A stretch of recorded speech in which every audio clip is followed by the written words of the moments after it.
What's up, guys? So today I'm going to be talking about some tips and tricks on possibly how to get the best majority of your money out of buying something off Facebook Marketplace. So in my past dealings, I have bought wheels and tires, crossbows, you probably name it, I've bought it. Well, I've kind of learned over the years what I've needed to do as far as trying to make a profit off of it. And what I found best to do is step number one is to always look at the product that you're buying like you're going to buy it brand new. So just like you're buying a brand new car, you want to inspect every little flaw that it has. This ultimately could decrease your value and also could affect how possibly your money return could be in the end. I've looked at multiple sets of wheels for numerous trucks over the years, and I've found out that majority 9 times out of the 10 there's a flaw in those wheels, and you need to check that for the value, because someone might be selling something for $1,000, $1,500, maybe even 10 grand if you're buying a car. But you need to inspect it like it's brand new. You need to look up those specs of the vehicle. You need to look up the paint color. You need to look up everything of how that car was when it was brand new and rolled off the show floor. So that's how I pursue everything. It's just you want to make sure that everything is straight whenever you get it. You want to make sure that everything is in order, and whenever you get it, there's no major malfunctions or there's possibly anything wrong with it. So I've done that over the past couple years. It saved me a lot of money. I've almost been scammed 3 or 4 times by people saying that they have something, and I go to take a look at it, and it is way worse than what I have ever imagined or ever seen anything in general.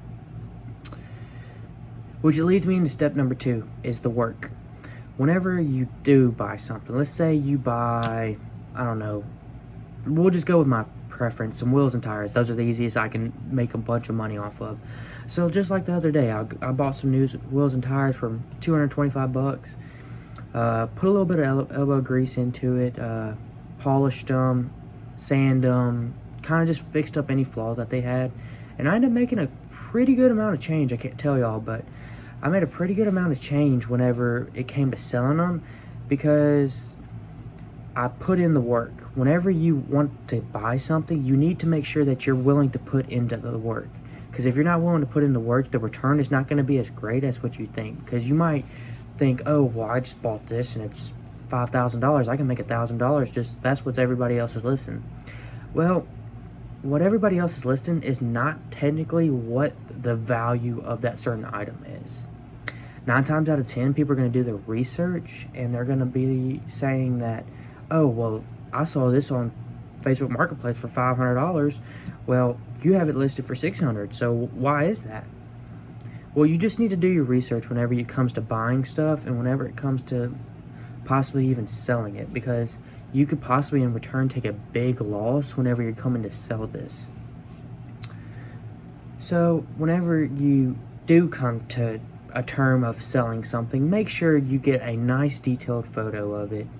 That leads me into step number 3 is the actual photography behind it. You have to be able to show the flaws whenever you do have something. Say you have a scratched wheel or a paint chip or something's going on with that certain item. You need to let anybody know in the comments or anywhere that something's wrong with that item, because you would hate to have to drive an hour and a half to meet somebody for something and them say, oh, well, you didn't list this. So you need to write down all the problems that come with this. You need to write down, hey, there's a scratch on the left wheel. Take a detailed photo of it. Make sure they can visibly see it. That way, whenever they meet up, that you are not actually getting, basically, you're not getting the full amount that you need. So you need to take specific time and careful consideration whenever you're doing something. I've also learned over the years that whenever it comes to actually buying something, some things are easier to hold on to than others. I've at one point thought of, because I've got to lift a truck, and I've I've been through many vehicles, and I've thought of, oh, well, I'm going to put these wheels on this truck, I'm going to put these wheels on this truck, I'm going to put this on this, I'm going to put this on. It's just, whenever you buy something, think of the pros and cons. I've always done that. Think of, hey, this is the pro of it. I'm spending my money on it. Okay, well, what's the negative of it? Why am I not making money? Which, you need to make some money in the return. The ultimate goal whenever you're flipping something or whenever you're buying something is to make profit off it. My father has always taught me that, is whenever you buy something and you go to sell it, you either make it brand new or as close to new as you can get it. Because you can put 25,000 miles on a vehicle, and the economy right now is just so terrible that these cars that are 180,000 miles, 200,000 miles are going for 20 grand because the way they are kept up. If you can make a vehicle look brand new, nobody, they will oversee those. Oh, it's got $150,000, but this person take care of it. Because if you post something looking really bad on Facebook Marketplace, it will ultimately make everything just kind of terrible for you. But it's going to make a lot of headaches. Everybody's going to be like, hey man, well, I see this, what else is wrong with it? And you just have to go through all those steps. So it's better to do your work, and that's why those steps just come back and they always intertwine. You always need to do your work. Always try and do your work. Try to do the best that you can do whenever it comes to buying and selling. Now, whenever the last step, when it actually comes to the deal, you do not need to let yourself just go, oh, well, it's been posted 30 minutes, I need to drop it. No, you don't need to do that. I've done that many times, and I'm thinking to myself, man, I need these gone, I need these gone, I need these gone, I need these gone. Well, actually, you're just not everybody has looked at it yet. You need to just let everybody take a look at it. If it's been there on a week or 2 weeks, yes, I understand dropping it a little bit, but don't just drop it immediately. That's how ultimately you lose a lot of money over the next couple of years, is whenever you're in a rush, you're just trying to get it off, trying to get it off, trying to get it off. Well, that can actually hurt you in value-wise for the next couple months. So basically take your time with it. If the market's right, sell it. If it's not, I would say hold on to it. It depends on what it is. Now, if you're just like me, and which I buy a set of wheels, I'll flip them.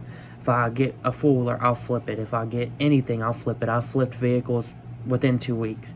That's just the type of person that I am. I just like doing and having different creative things.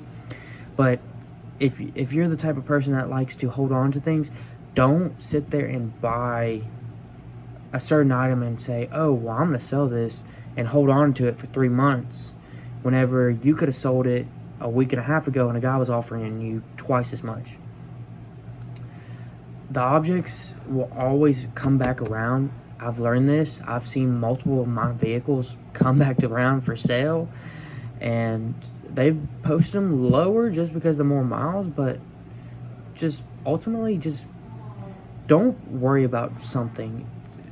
Don't worry about trying to save it, because ultimately what's going to end up happening is you're going to sit there and try to, you're basically going to become locked onto it. You're going to try to keep it, and you're going to try to keep it on forever, and this is kind of like a hoarding thing, but it's not at the same time. So you just need to let things go sometimes. You just have to say, you got to know when to say when. You got to know when to say, okay, well, I've got this guy he's got $2,600 in hand. I bought these wheels for $2 grand yesterday. Man, I can make a $600 profit just like that. And that's my mindset when I kind of come to deals and when I buy stuff. Within 24 hours, I'll go ahead and list something. If I'm kind of on the fences of it, I don't know, I'll go ahead and list it. And if I get more than what I pay for it, yeah, I'll sell it all day. That's the kind of mindset you need to have when you're flipping stuff on Facebook, and whenever you're flipping stuff in general, is if you're going to keep it, don't change your mind. Because once you change your mind, it's a lot harder to retract, because you have basically feelings for it, and you basically have sentimental value towards it. You just need to let it go. Post it on there. Don't get very close to it. I understand if you're gonna do something, like if you gotta lawnmower or a pair of tennis shoes or something like that, and you just want to wear it one time. I understand that, but don't sit there and go, man, these shoes are my thing. I just want to keep them forever, and then still have the item listed, and the guy offer you twice as much as what you paid for, and you go, no, man, no, I don't like that. So just in the long run, just make sure that if you're gonna stick to an item, make sure that your intent is to either sell or keep. The two categories are always intertwined sometimes, but you need to make sure you're either going to sell it or keep it. Because if you're selling it, it's for sale. There's no going back on it. If it's for keep it, and I could possibly see it selling it on later down the road. But if you're going to sell it, don't get sentimental value to it. Just try your best to go, well, I see what could possibly happen, but just see what you get offered for it. If you don't get offered for it anything, and a guy trying to lowball you or something like that, just say, look, I got more money invested into it than you're actually offering me. So you know what? That's when you can kind of draw the line and go, yeah, well, I can see I'm keeping these and I like them. Then you can go into a keep stage. But until that point, don't sit there and get sentimental value for it. But that's just a couple tricks that I've done, and over the years I've learned from my family, and I've learned from other people. So give me a comment, give me a like, and let me know if you want to see more videos.